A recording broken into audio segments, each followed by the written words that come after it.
আগামী নির্বাচনে জামাতের বিজয় খুব সহজ হয়ে যাচ্ছে।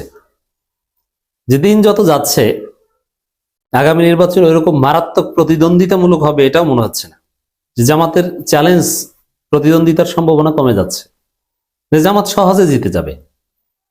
বিএনপি শক্তিশালী ভাবে প্রতিদ্বন্দ্বিতাই করতে পারবে না, কারণ জামাত বিএনপি বিভিন্ন জরিপে যেটা উঠে এসেছে প্রায় সমান সমান শক্তি।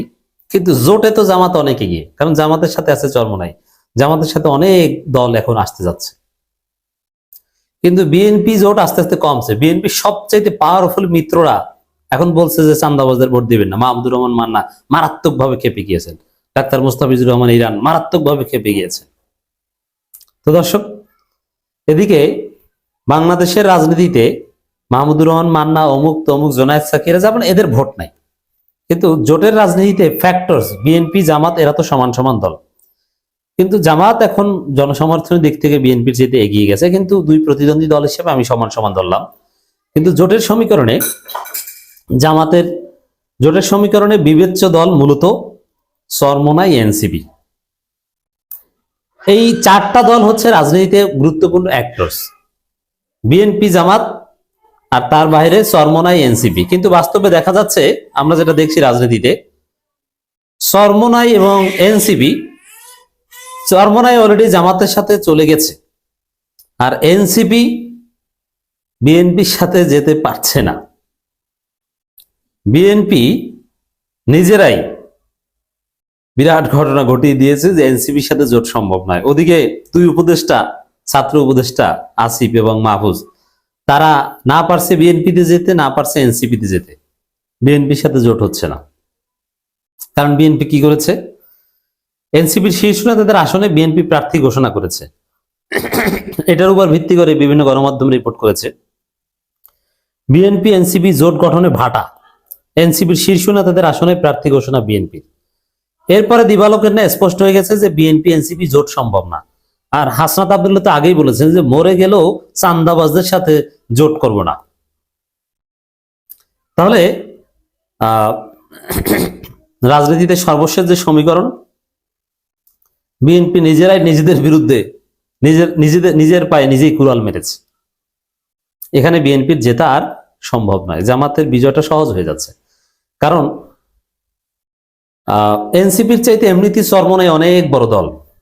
চরমোনাই হচ্ছে বাফার পার্টি, তারা যেদিকে মোট দিবে তারাই এখন জিতে যাবে। আর চরমোনাই তো অলরেডি জামাতের সাথে মিলেমিশে একাকার,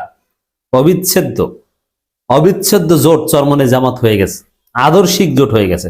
নির্বাচনী জোট হয় নর্মালি কৌশলগত জোট, যেমন বিএনপি জামাত জোট ছিল কৌশলগত জোট, কিন্তু জামাত চরমোনাই জোট ইসলামী জোট, আদর্শিক জোট, ইসলাম কায়েমের জোট, কোরআনের রাজ কায়েমের জোট। তো দর্শক, এই জায়গায় জামাতের বিজয় খুব সহজ হয়ে যাচ্ছে। আর এনসিপির বিরুদ্ধে বিএনপি এইভাবে প্রার্থী ঘোষণা করে দিবে, এটা এনসিপি কল্পনাও করেনি। তো অকল্পনীয় ঘটনা ঘটে গেছে। এখন এনসিপি একটা ছ্যাঁকা খেয়েছে। এনসিপির একটা অংশ যারা ভেবেছিল যে না, বিএনপি তাদের সম্মানে ঢাকা 10 বিভিন্ন জায়গায় প্রার্থী দেয়নি। তবে মূল বিষয় হচ্ছে যে এনসিপি কে আসলে বিএনপি গণে না। এনসিপি অনেক ভুল ত্রুটি করেছে, ওদের ভবিষ্যৎ ওরা নিজেরাই নষ্ট করছে। তো সেখানে এখন জামাতের অনেকে বলছে, জামাতপন্থী, এমনকি এনসিপির একজন নেতাকে দেখলাম, বড় নেতা ছিলেন, বহিষ্কৃত, এখন দুই গ্রুপের কামড়াকামড়ির কারণে বহিষ্কৃত। তিনি বলছেন যে জামাতকে বলবো, জামাত যেন এই জুলাই গাদ্দারদের জোটে না নেয়। আর বিএনপি তো নিজেরাই নিজেদের প্রার্থী নিজেরাই টিকিয়ে রাখতে পারছে না, জোট আবার কিসের? মাহমুদুর রহমান মান্না তিনি নিজে বলছেন যে চান্দাবাজদের ভোট দিবেন না। এখানে আর তো কিছু বাকি থাকে না। তারেক রহমান নাকি কাউকে গুনেন না, কারোর সাথে ভোট। তারেক রহমান নিজেই হতাশ, তার নিজেরই রাজনীতি নেই, তিনি অন্যের রাজনীতি সেভ করবেন কিভাবে? তো এইসব সমীকরণে জামাতের বিজয়টা সহজ হয়ে যাচ্ছে। বাংলাদেশ জাতীয়তাবাদী দল বিএনপি ও জুলাই আন্দোলনের সামনের সারিতে থাকা তরুণদের নতুন রাজনৈতিক দল জাতীয় নাগরিক পার্টির মধ্যে নির্বাচনী জোট গঠনের গুঞ্জন দেশের রাজনৈতিক অঙ্গনে সাম্প্রতিক সময়ের অন্যতম আলোচিত এক ইস্যু। সর্বশেষ এনসিপি নেতা নাসিরুদ্দিন পাটোয়ারীকে বিএনপি এনসিপি ঐক্য নিয়ে প্রকাশ্যে কথা বলতে দেখা গেছে।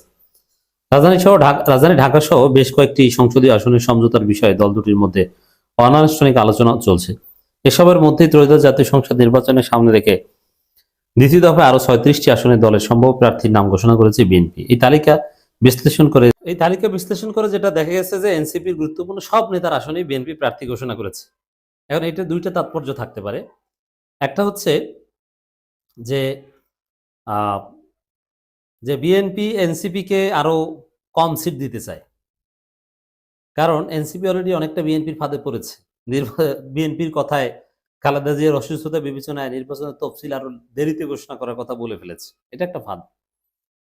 এখন যাতে দুই তিনটা দিয়ে এনসিপি কে সান্ত্বনা দেওয়া যায়, এই জন্য প্রার্থী ঘোষণা করে ওদেরকে আরো চাপে রাখা, এটা একটা দিক। আর একটা দিক হচ্ছে যে না, আসলে সম্ভব হচ্ছে না, তোমাদের সাথে তোমাদের গুণে লাভ নাই, আমরা নিজেরাই কামড়াকামড়ি করে খেতে পারি না, আর তোমরা আসো কোথা থেকে।